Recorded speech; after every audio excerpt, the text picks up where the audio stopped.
Hello, this is Jerry at the movies. Last week I reviewed Troll 2, and I said that my next show I would review Legend of the Lone Ranger and Time Rider The Adventure of Lyle Swan.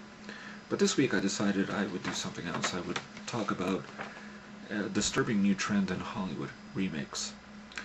Remakes, reimaginings, reboots, whatever you want to call them, all kinds of euphemisms. Remakes is what they are. Now, going back in Hollywood history, film history for that matter, really, there have been all kinds of remakes in the past.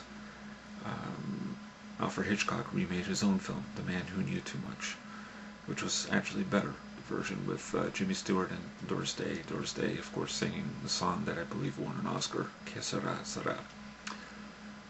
But sometimes you have to wonder, even then, there were limited remakes. There was a remake of The Lady Vanishes that was done, I believe, for television.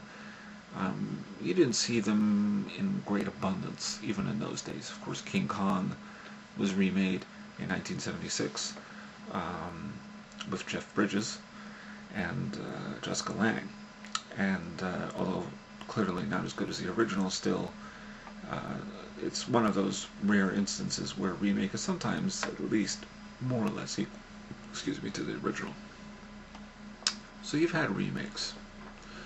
That's really nothing new, and there have been, of course, countless versions of Dracula and Frankenstein. Now, that to me is a little bit different because, of course, there are adaptations. They are film adaptations of very well-regarded books.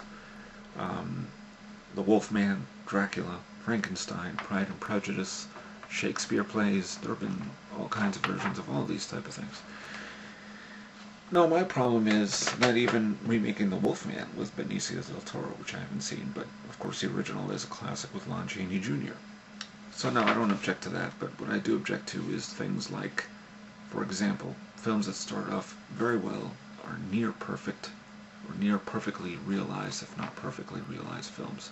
Horror films are perhaps more common, horror remakes, than you might think. For example, Texas-Chainsaw-Massacre, which was remade in 2003, produced by Michael Bay. Halloween, Rob Zombie. He remade John Carpenter's film. And he also did the sequel, which was not technically the remake to the sequel of Halloween 2. The Hills Have Eyes has been remade. And of course there's been a sequel. Even though of course Wes-Craven did The Hills Have Eyes originally, which was good enough, and his own sequel, which was abominable, in 1986. So here's this rare instance where you have two movies that are called Halloween 2 and The Hills Have Eyes Part 2. Night of the Living Dead has been remade at least twice, from what I understand. Of course, George-Romero's original film came out in 1968. He remade it in 1990, unseen by me, because I really love the original too much to think that there's any reason to remake it. And it was also remade in 3D. So less said about that, the better. I believe Sid Haig was in the 3D remake. Remake of Dawn of the Dead, which wasn't bad at all, I must add. Day of the Dead, better than the original Day of the Dead.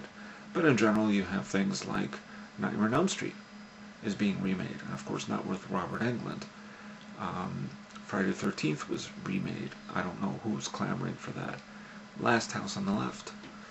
And the list goes on. Planet of the Apes, The Omen. Gus Van Sant did Psycho, original Hitchcock film, quite good. I mean, almost perfect, that movie. There's really no need to remake it. The Omen, I didn't see any need, particularly when it doesn't update the story at all, and it's basically the same as it was 30 years ago.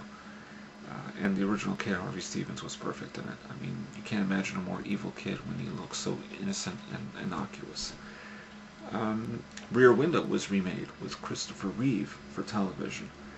Now, again, remakes of adaptations, like of Stephen King books, doesn't bother me. Somebody can do probably a really good remake of Firestarter, hopefully someday, not to mention Maximum Overdrive. But The Shining, Kubrick's film, I think, was as good an adaptation as you can imagine, but was later made into a mini-TV series, or a mini-series rather. Carrie also had a remake for television, also made into a musical, etc. But those I don't object to as much as original films. A remake that was being considered by MTV and Howard Stern was the Rocky Horror Picture Show. Why on earth do you want to remake that? Howard Stern, by the way, is connected to a movie called Howard Stern's Porky's. Again, I guess that's harmless enough, but can't you just think of your own thing? I mean, Howard Stern, after all, made a movie about his own life called Private Parts, which is quite original and funny. So I don't see. The one that was next also was Rosemary's Baby. Yes, that was being considered for a remake with Lindsay Lohan, who, I do like. I know she's gone through a lot of personal problems.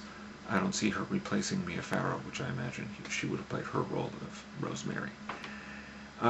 Put on Hold, by the way, is a remake of Poltergeist, which has had its own sequels and a TV series. Why do you want to do that? Here's the one that I don't understand.